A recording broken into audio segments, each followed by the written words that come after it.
Support Narativ's independent journalism at patreon.com/narrative and check out our podcast wherever you get your podcasts. And don't forget to subscribe and download.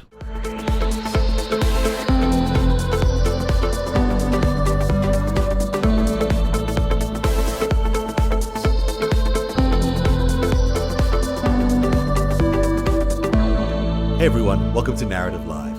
For 3 critical weeks beginning towards the end of February, the coronavirus could have been stopped, at least here in the United States.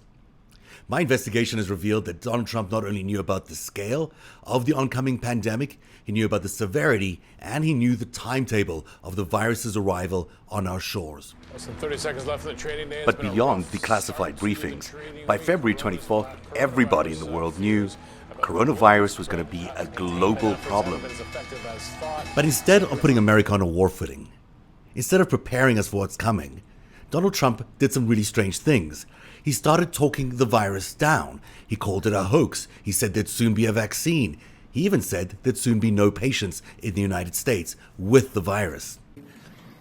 It took until March 13th for the administration to finally declare the coronavirus a national emergency. And 5 million within 19 days after the stock market crashed. It's pretty clear the administration is not up to the task of fighting this pandemic.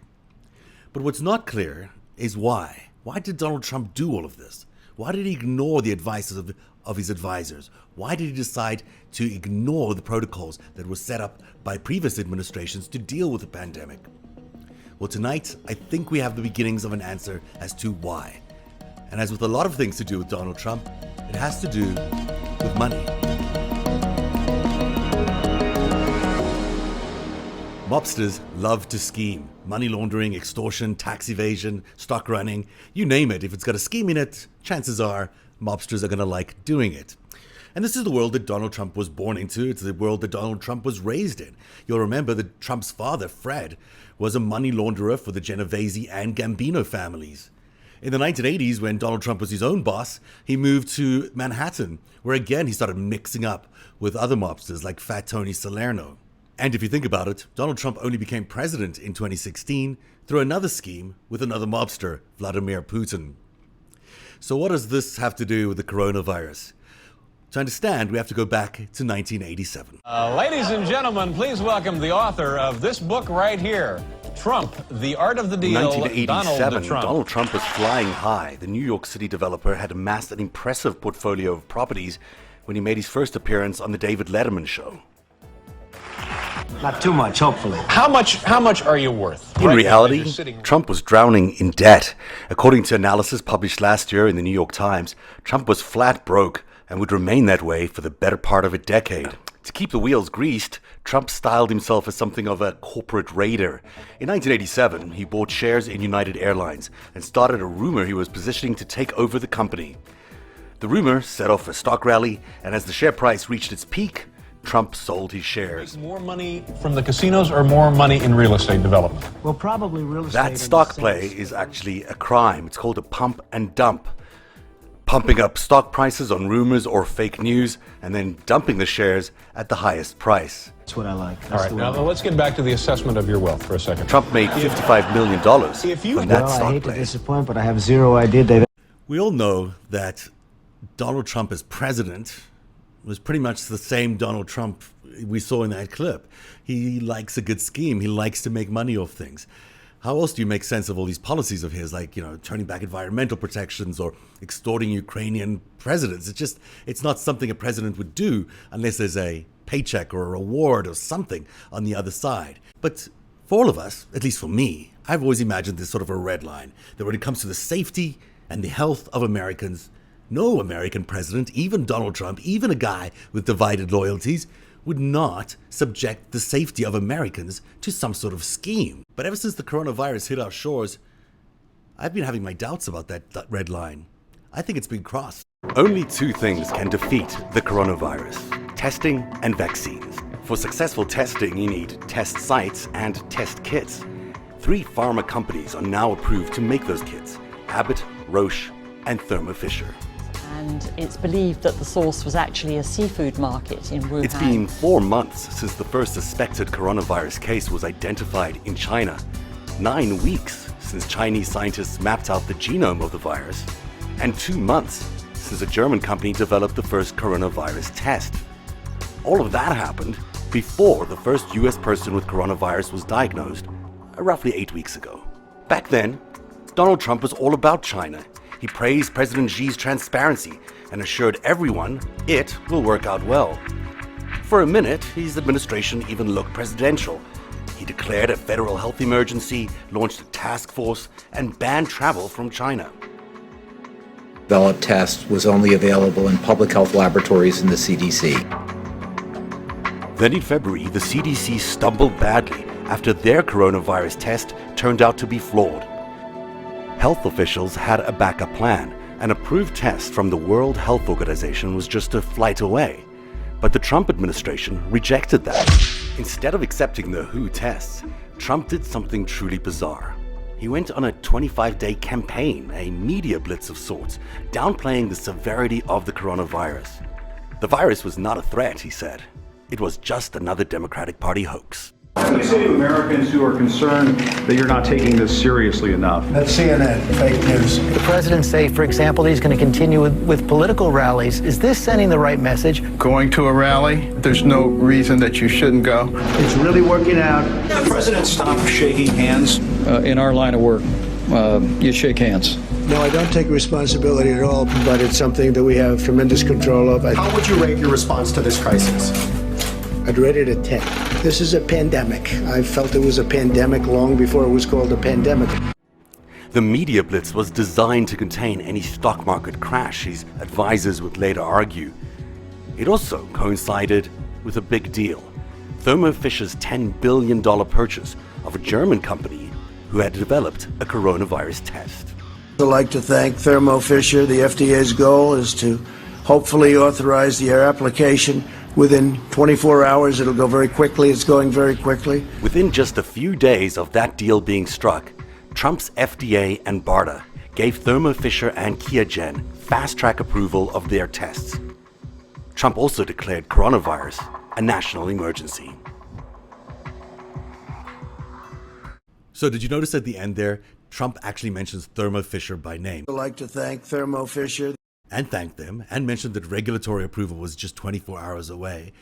And maybe that's because Donald Trump was really close to the entire process of the QIAGEN sale to Thermo Fisher and their regulatory approval. And perhaps there's nothing wrong with that. Perhaps there's nothing wrong with the President of the United States facilitating regulatory approval for a much-needed test for a coming pandemic.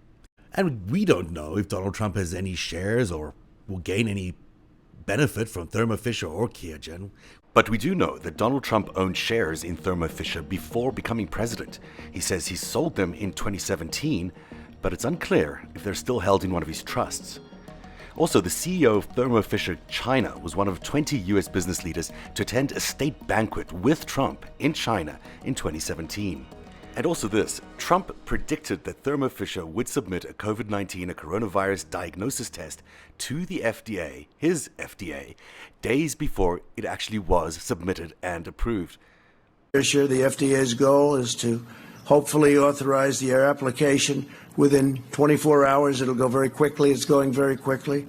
There is something that's really nagging about this. It seems that he waited for the deal to happen before taking any other action to stop the coronavirus. He had an entire CDC able to do a lot of work in trying to stop the virus, but he didn't really turn to them.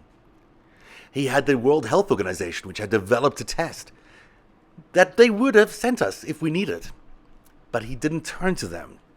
He waited for the business, he waited for the market, he waited for the deal before taking any action. And unfortunately for everybody, that period of time, those 19 days we've been speaking about, those 19 days were probably the days that could have stopped this virus.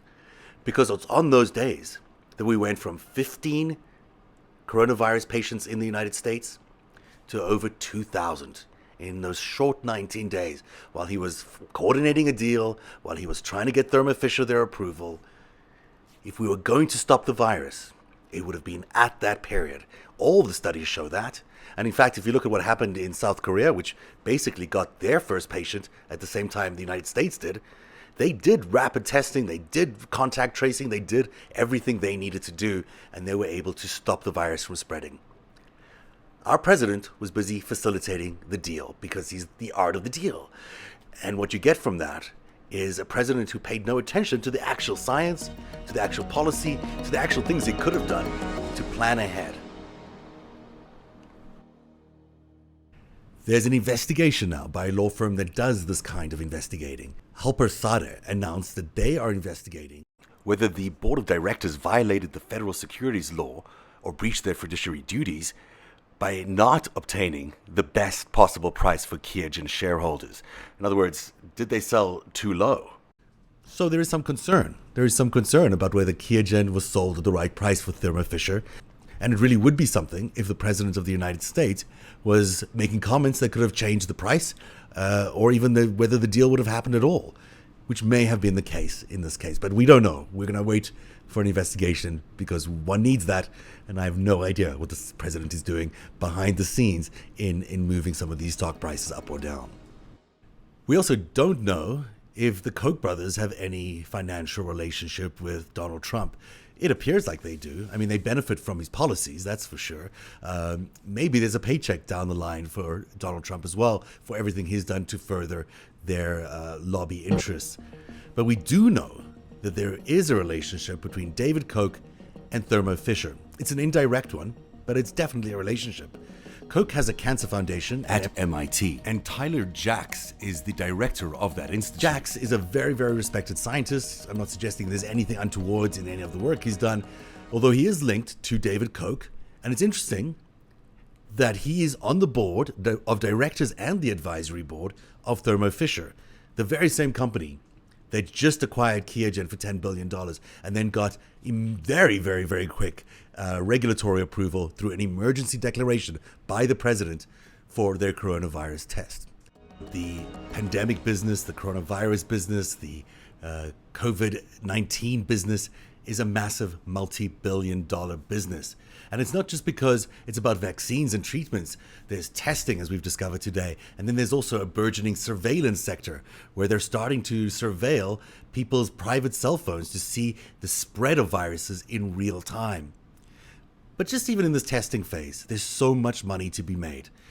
In Thermo Fisher's case, let's take a look at what it would cost, say, the average Medicare company or patient to get one of those tests. $51. That's already $15 more than the old publicly available CDC test. So it's a bit of a markup that's going directly to the taxpayer. In addition, Thermo Fisher intends to make 5 million tests just this April. Now that may not sound like a lot, but in fact it's very little because they are likely to need to test the entire population of the United States. In fact, to test all 330 million people in the United States, it would take 5 years if they were only making 5 million tests a month. But even with 5 million tests being produced in April, they're already scheduled to make about $250 million just for 1 month. You know, calculate that over a year, it's $3 billion. Certainly a lot of money if you're an investor, if you're a Koch brother, if you're a president of the United States, whoever you might be, it seems like a pretty good business to get into when you know the demand will be high. Now, it's worth noting that at this time, Donald Trump was pretty active in joining some of the coronavirus task forces where it related to getting some of these pharma companies involved in the fight against coronavirus. In fact, on March 2nd, at one of these meetings with these pharma guys, he said, We're going to be very successful.